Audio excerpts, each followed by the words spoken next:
दुनिया को कायल करते हैं ना कि ये कर रहा है और ये हमने पाबंदियां लगाई है, हमारे खिलाफ कर रहा है, और क्या स्टेटमेंट दे सकते हैं? उनके पास और कोई चूरन नहीं है ना बेचने को। जैसे इराक के लिए सदाम को क्या कहा जाता कि उसके पास मास डिटेक्शन वो वेपन है, दुनिया को खतरनाक हथियार है दुनिया को तबाह करने के। टोनी ब्लेयर ने यही बयान दिया था ना। जी तो जी बात ये है कि कोई ना कोई ऐसा आपको स्टेटमेंट देनी पड़ती है जिससे दुनिया की तवज्जो उस तरफ हो और दुनिया आपके साथ हो।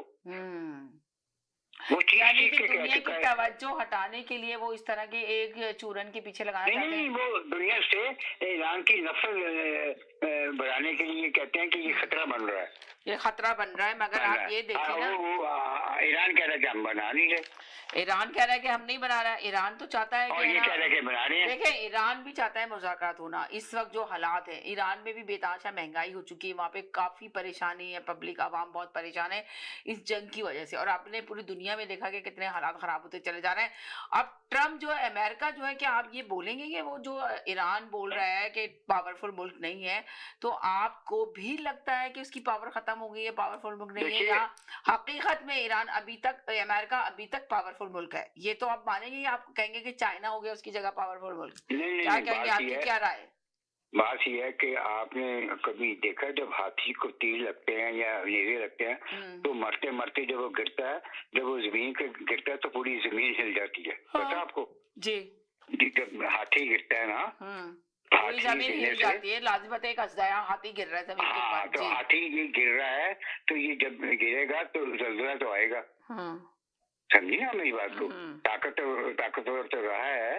तो अब देखिए, मुझे सिर्फ एक बात का डर है और मैं ये सोचता हूँ कि अगर इस वॉर के अंदर किसी ने कोई क्रेजीनेस दिखा दी और किसी ने भी कोई मौलिक हथियार चलाने की जुर्रत कर ली तो वर्ल्ड जो है बहुत तबाही की तरफ जाएगी। इस महीना में आपको बता दूं, फिर इस दुनिया की खैर नहीं है, बहुत बड़ी एक। तो आपको लग रहा है कि वॉर जाएगी या स्टॉप होगी? आपको क्या लगता है ये सब चीजों के?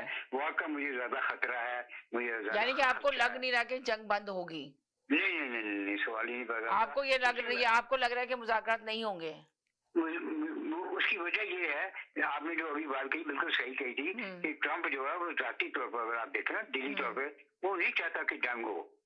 वो तो मुज़ाकरात करना चाहता है, वो तो जानना चाहता है कि मुज़ाकरात हो, ये जंग बंद हो, इसलिए कि आपके शो के मैं बता चुका हूँ कि इस जंग का जो असल प्लेयर है उसको हम पीछे भूल जाते हैं। अच्छा, एक सेकंड, हमारे साथ हमें प्रोफेसर ने भी ज्वाइन किया, उनको भी वेलकम कर दें, फिर आपसे कंटिन्यू करते हैं। जी हेलो जी प्रोफेसर साहब, क्या हाल है आपके? हाँ सबीना, कैसी हैं आप? बस ठीक ठाक, आप बताएं कैसे हैं सर? क्या हाल है आपके? जी, और तो आप ये बताएं, ये जो ट्रम्प पे हमला हुआ है इस वक्त कर रहे हो। जी, मैं सिर्फ आपसे ये सर, ये good result seem to be coming, you know. Okay, thank you. अब ये बात और है कि इसमें अभी पाकिस्तान थोड़ा साइड लाइन कर दिया गया है जी, और उसके वजूहात यही है कि भाई ये सारी दुनिया जानती है कि ट्रम्प साहब ने उन पे जादू कर रखा है जी। तो वो जो है हर चीज वो करवाना चाह रहे थे जो उनकी मर्जी में था, उस पर पाकिस्तान को देखिए ब्लेम आ गया पूरा। राइट। ईरान ने पब्लिकली डिक्लेयर कर दिया कि इनकी जितने भी सजेशंस आए हैं they are favourable to America, not favourable to us. तो इससे धक्का तो लगता है ना, तकलीफ होती है। तकलीफ तो होती है, बिल्कुल सही कहा, यू आर राइट। कि कम से कम पुतिन की बैकिंग मिल गई उनको। जी, अभी ईरान को पुतिन की बैकिंग मिली है, तो जो आप बोल रहे थे ना कि हम सबके लिए ये एक बड़े फख्र की बात है एक तरीके से कि ईरान ऑन इट्स ओन अभी खड़ा हुआ है कम से कम मैदान में। जी। और उनकी वो धमकियां कि हम स्टोन एज में पहुंचा देंगे, ये वो सब बकवास हो रही थी। तो सर आपको आप ये बताएं कि ये जो ट्रम्प के ऊपर तीसरी दफा 2 साल में तीसरी दफा हमला हुआ, इधर जो है ना ईरान का जो बयान आया अभी आपके सामने, जब हम हमेशा कहते थे कि अमेरिका पावरफुल मुल्क है, ये तो आप भी तस्लीम करते हैं कि अमेरिका पावरफुल है? वो जमाने गए, अभी उनके मुल्क में ही बगावत हो रही है। जी। जिस आदमी ने उनको शूट करने की कोशिश की, तो this is a very good example कि अगर आप ज्यादती करोगे तो आपके खुद के लोग जुल्म के खिलाफ खड़े हो जाएंगे। और अब अमेरिकन पब्लिक ये रियलाइज कर रही है, which is a big gain. तो ये तो पॉलिटिक्स जो है ये तो